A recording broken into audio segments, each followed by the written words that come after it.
Bonjour. Aujourd'hui, on s'attaque à un phénomène assez fou qui envahit nos fils d'actualité, les vidéos de bébés parlants. Ah oui, généré par IA.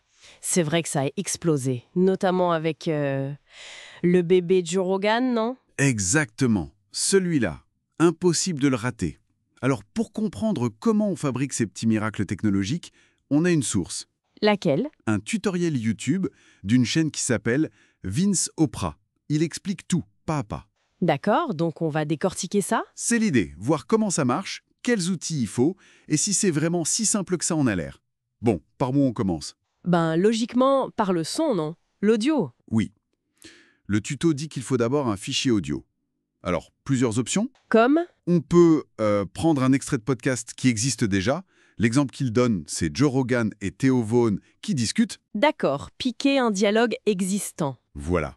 Ou alors on s'enregistre soi-même, avec QuickTime par exemple. Tout simplement. Ou même le dictaphone du téléphone, j'imagine. Oui, sans doute. Et la troisième option, c'est d'utiliser une voix 100% IA. Ah, avec des outils comme Eleven Labs. C'est ça. C'est celui qui est recommandé dans la vidéo. Intéressant ce choix dès le départ, parce que utiliser une vraie voix, même détournée sur un bébé, ça donne un certain ancrage. Oui, une sorte de connexion au réel. Alors qu'une voix IA, là on part dans l'inconnu, dans l'expérimentation pure. Ça montre bien la flexibilité des outils audio aujourd'hui, quoi. C'est clair. Bon, une fois qu'on a notre son, il nous faut le visage du bébé. Évidemment, l'image. Là aussi, le guide propose deux approches. La première, demander à une IA. Genre ChatGPT. Oui, par exemple, lui demander de créer l'image d'une célébrité, mais en bébé. Et on peut même ajouter des détails. Dans un studio, avec un micro, un casque. Et l'IA reconnaît la personne? Apparemment oui, assez bien pour les personnalités connues. Fascinant. Et l'autre approche? Utiliser une photo perso, une photo de soi ou de quelqu'un d'autre. D'accord. Et on la met où? On l'upload dans un générateur d'images. Le tuto cite ChatGPT 4.0, mais aussi Sora, Midjourney. Ok, les grands noms de la génération d'images. Et là, le truc important, c'est le prompt, l'instruction qu'on donne à l'IA. Faut être précis, j'imagine. Exactement. Genre, transforme cette personne en bébé photoréaliste dans un décor de studio de podcast. La précision, c'est la clé. C'est vrai que la qualité du prompt, ça change tout. On voit bien comment l'IA arrive à traduire du texte en images. C'est assez bluffant. Le tuto montre même qu'on peut affiner après, demander des retouches, zoomer. Oui, c'est plus juste générer, c'est presque de la co-création avec l'IA. On a pas mal de contrôle en fait. Tout à fait. Alors, on a l'audio, on a l'image. Maintenant, La magie, l'animation. Faire parler de bébé. c'est ça. Et c'est là que ça devient vraiment intéressant. Le tuto met en avant un outil, Edra. Edra. Je connais moins. Ici, d'autres options.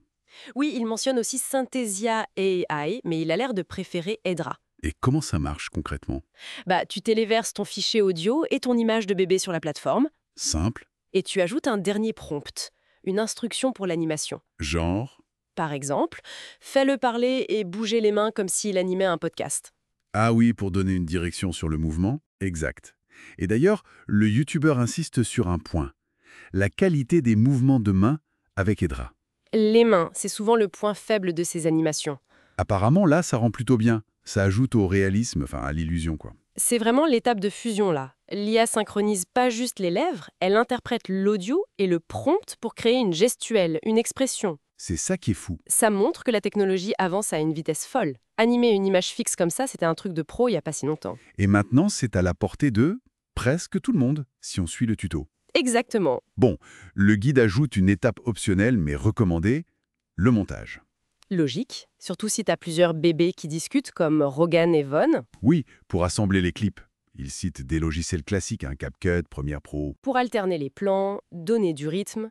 Et aussi, très important pour les réseaux sociaux, ajouter des sous-titres. Ah oui, les sous-titres dynamiques qui s'affichent mot à mot, c'est ça. Voilà, avec des outils comme Submagic, qui est mentionné. Pour que ça soit plus engageant, C'est devenu indispensable, ça. pour capter l'attention dans le défilement constant et puis pour ceux qui regardent sans le son. C'est clair.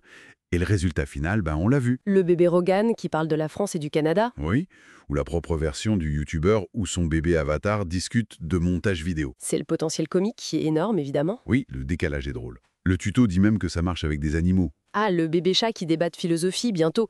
Mais au-delà de l'humour, ce qui est intéressant, c'est...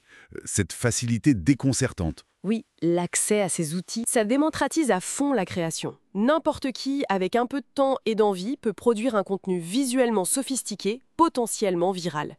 La barrière technique s'abaisse drastiquement. Donc, pour résumer, ce tutoriel montre bien que créer ce genre de vidéo virale, c'est devenu faisable. Accessible. Oui, clairement. La technologie est là, elle ouvre un champ créatif immense. Même pour des idées un peu. Déjanté, Tout à fait. Et ça soulève une question intéressante pour finir, peut-être. vas-y. Si c'est si simple d'animer n'importe quelle image, même une photo de quelqu'un avec n'importe quelle voix réelle ou IA, qu'est-ce que ça implique? Tu veux dire au-delà des mèmes et de l'humour. Exactement. Comment ça pourrait transformer, je sais pas, l'éducation, La publicité, la communication politique même? ou simplement inventer de nouvelles formes de récits. Bonne question. Quand n'importe qui peut mettre des mots dans la bouche de n'importe quelle image, Voilà. Quelles sont les prochaines étapes, Julien? Les opportunités, mais aussi peut-être les dérives possibles. Ça laisse matière à réfléchir, non?